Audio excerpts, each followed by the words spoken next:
Bonjour bien-aimés dans le Seigneur, pas de nouvelles, 10 bonnes nouvelles. Vendredi est la réponse de vos week-ends. Laissez-moi vous annoncer cette bonne nouvelle en ce jour. Vendredi est la réponse de vos week-ends. Pas de nouvelles, 10 bonnes nouvelles. Les mauvaises nouvelles annoncent toujours les bonnes nouvelles. Les mauvaises périodes annoncent toujours les bonnes périodes. Oui bien-aimés, ce Dieu me remplit de force et il me montre le bon chemin. Comme pouvait nous le dire le psaume 16 à 18. Bien-aimés, je vous emmène aussi en acte 20, versets 7 à 12. La Bible déclare, comme ce jeune homme appelé Éthique, assis sur le bord de la fenêtre, Paul continue longuement à prêcher. Le jeune homme s'endort profondément. Pris par le sommeil, il tombe au 3e étage. Et quand on veut le relever, il est déjà mort. Mais plus tard, il fut ressuscité par Paul. J'ai dit à quelqu'un, si Dieu ne t'a pas encore guéri, bien-aimé, c'est parce qu'il a prévu ta résurrection, comme le cas de ce jeune homme appelé Éthique, en acte 20, versets 7 à 12. J'ai dit à quelqu'un, si Dieu ne t'a pas encore guéri, c'est parce qu'il a prévu ta résurrection, comme ce jeune homme. Si Dieu ne t'a pas encore exaucé, c'est parce qu'il a prévu ta résurrection, comme ce jeune homme, bien-aimé, qui est tombé du 3e étage, qui fut ressuscité par Paul. Dire qu'on est chrétien, c'est facile. Tout le monde peut le dire. C'est rester chrétien jusqu'à la fin, c'est autre chose. Bien-aimé, dire qu'on est chrétien, c'est facile. Tout le monde peut le dire. Mais c'est rester chrétien jusqu'à la fin, c'est autre chose. Être chrétien, c'est bien, mais ça ne suffit pas. C'est tout un combat, parce que le diable opère dans ce monde. Nous voulons fonctionner selon le monde de Dieu, mais dans le monde que le diable gouverne. Nous voulons fonctionner dans le monde de Dieu, mais dans le monde que le diable gouverne. Notre foi s'oppose à certains combats inattendus. Ça nous arrive et nous tombons dans ce combat où nous sortons de la vainqueur. Cela dépend de notre persévérance. Bien-aimés dans le Seigneur, laissez-moi vous annoncer cette bonne nouvelle en ce jour. Notre foi s'oppose à certains combats inattendus. Ça nous arrive et nous tombons dans ce combat où nous sortons de là plus que vainqueurs. Cela dépend de notre persévérance. Bien-aimés, nous aimons la gloire de Dieu, mais nous refusons sa croix. La vie chrétienne va au-delà des réalités de la foi. La foi est appelée à traverser les moments difficiles, bien-aimés. Quel que soit ce que vous vivez, sachez que le Seigneur est avec vous. Vous aurez la victoire dans l'hostilité. Vivre la foi dans la souffrance n'est pas facile, mais pas impossible d'y sortir. La vie que nous rencontrons tous les jours, c'est ça la foi. La foi, c'est une mentalité, bien-aimée. La foi, c'est pour les conquérants, bien-aimés. La foi, c'est pour les champions. Bien-aimés, la foi nourrit Dieu. Dieu ne nous a pas créés pour lire la Bible, mais plutôt pour la vivre. La vie chrétienne, c'est méditer et vivre la parole de Dieu. L'évangile de la facilité qu'on t'a prêché est un mensonge. L'évangile de la facilité qu'on t'a prêché est une malédiction. Car l'évangile de Jésus va te conduire sur des sentiers. À un certain moment, ils vont dire, toi là, tu n'as jamais été chrétien. Toi, tu n'es pas de Dieu. Toi, tu n'es pas converti. Parce que le Dieu que j'adore ne peut pas te permettre d'être dans cette situation. Bien-aimé, David a vu et entendu tout ça. Mais il a accepté librement. Quelle est ton attitude face à la situation? Quelle est ta source de motivation lorsque tu suis Jésus? Quel est le poids de ton Jésus? En acte 20, verset 7, verset 7 à 12, la Bible nous le dit, c'est ton attitude en face de la situation qui détermine qui tu es et qui tu deviendras. C'est ton attitude en face de la situation qui détermine qui tu es et qui tu deviendras. Pour suivre Jésus, il faut être aveugle, fou, zinzin. Car ce sont les fous qui iront au ciel comme David. Ou comme ce jeune homme en acte 20, verset 7 à 12, qui est tombé au 3e étage à cause de l'évangile. Il faut être fou pour vivre ça. La nourriture de l'âme, c'est la parole. La nourriture de l'esprit, c'est la prière. En acte 20, verset 7 à 12, les choses faciles créent les faibles. Les temps difficiles créent les hommes forts, comme ce jeune homme qui est tombé du 3e étage. Il n'y a pas de magie avec Jésus, mais une opération du Saint-Esprit, bien-aimé.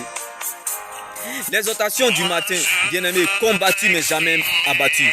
Comme ce jeune homme, en acte 20, verset 10, verset 7 à 12. Courage, car Dieu répond toujours. Dieu n'est pas aveugle ni gaou. Que Dieu agisse ou pas, il reste Dieu. La Bible n'a pas dit combattre sans cesse, mais plutôt prier sans cesse. Bien-aimé, celui qui compte Dieu, sur Dieu, celui qui compte sur Dieu et dépend de sa parole, fera moins de gêne en obtenant un résultat spectaculaire. Mais celui qui gêne matin, midi et soir, bien-aimé, et qui ne compte pas sur Dieu, bien-aimé, il finira frustré avec un résultat médiocre. Bien-aimé, regarde le ciel, compte sur Dieu et dépend de sa parole. Quand Dieu veut t'habiller, bien-aimé, il te déshabille d'abord, comme ce jeune homme en Acte 20, versets 7 à 12. Quand tout s'arrête, c'est là le Seigneur Jésus-Christ commence notre histoire. Comme l'histoire de ce jeune homme appelé Éthique. Comme ce jeune homme assis sur le bord de la fenêtre, s'est endormi profondément en écoutant longuement Paul en train de prêcher. Il tombe du 3e étage. Comme ce jeune homme, sur la route de la vie chrétienne, vous pouvez trébucher, vous pouvez tomber et même les yeux fermés à cause de la parole de Dieu. Continuez à aller vers la direction du ciel, car c'est là votre finalité. Quand la terre veut vous faire tomber, le ciel veut vous exposer, comme le cas de ce jeune homme. Tout comme ce jeune homme qui est tombé du 3e étage. Je dis à quelqu'un, tu n'emprunteras pas autre chemin que celui de la croix. Ne t'en détourne pas et ne fais pas de raccourcis. Emprunte ce chemin, l'opprobre de Christ, car ta fin sera glorieuse. Même si ce chemin ne te plaît pas, accepte-le et prends le temps de bénir le Seigneur Jésus-Christ malgré tout. Bien-aimé dans le Seigneur, j'ai dit à quelqu'un, c'est ta passion pour Dieu qui te permettra d'avoir une destinée exceptionnelle, comme le cas de ce jeune homme appelé Éthique, qui est assis sur le bord de la fenêtre en suivant l'évangile longuement prêché par Paul, s'est endormi profondément et pour finir est tombé du 3e étage, mais il fut ressuscité après par Paul. C'est la qualité du service qui compte et non la durée du service, bien-aimé. Notre caractère a plus de valeur que notre prospérité. Seigneur Jésus-Christ, donne à ceux qui sont nés et destinés à la vie éternelle de comprendre cette chose pour toujours et la portée de ce message. Ce qui est important, ce n'est pas ce que Dieu nous donne, mais plutôt ce qui développe dans notre caractère. J'aimerais annoncer cette bonne nouvelle à quelqu'un. Heureux l'homme qui cherche la présence de Dieu malgré les difficultés, comme ce jeune homme. En Acte 20, versets 7 à 12. J'aimerais adresser ce message à une catégorie de personnes, c'est-à-dire à des gens qui cherchent, suivent et servent le Seigneur Jésus-Christ. J'ai dit à quelqu'un, tout ce qui naît un jour meurt un jour. Tout ce qui a commencé un jour finira un jour. Rien ne reste éternel sur terre. Tout passera sauf la parole de Dieu. Toute chose a toujours une date d'expiration. Toute situation a une date d'expiration. Toute mauvaise nouvelle a une date d'expiration. Toute mauvaise période a une date d'expiration. Mais vous êtes le produit de Dieu qui n'a point de date d'expiration. Vous êtes le projet de Dieu qui n'a point de date d'expiration. C'est pour cela que je vous annonce cette bonne nouvelle en ce jour. Je ne sais pas pour vous. Je ne connais pas votre situation. Mais votre problème qui a commencé un jour, finira un jour. Votre problème qui est né un jour, mourra un jour. Car les problèmes de Joseph ont commencé par un songe. Mais c'est pas un songe qu'il est sorti de prison et fut rétabli comme gouverneur de tout l'Égypte, pays où il a connu l'asile. Ton règne aussi est possible, bien-aimé. Quand nous sommes accusés ou dans le malheur, lorsque Dieu ouvre le livre de vie, il ne voit plus notre péché ni nos problèmes. J'aimerais encore t'annoncer cette bonne nouvelle en ce jour, bien-aimé.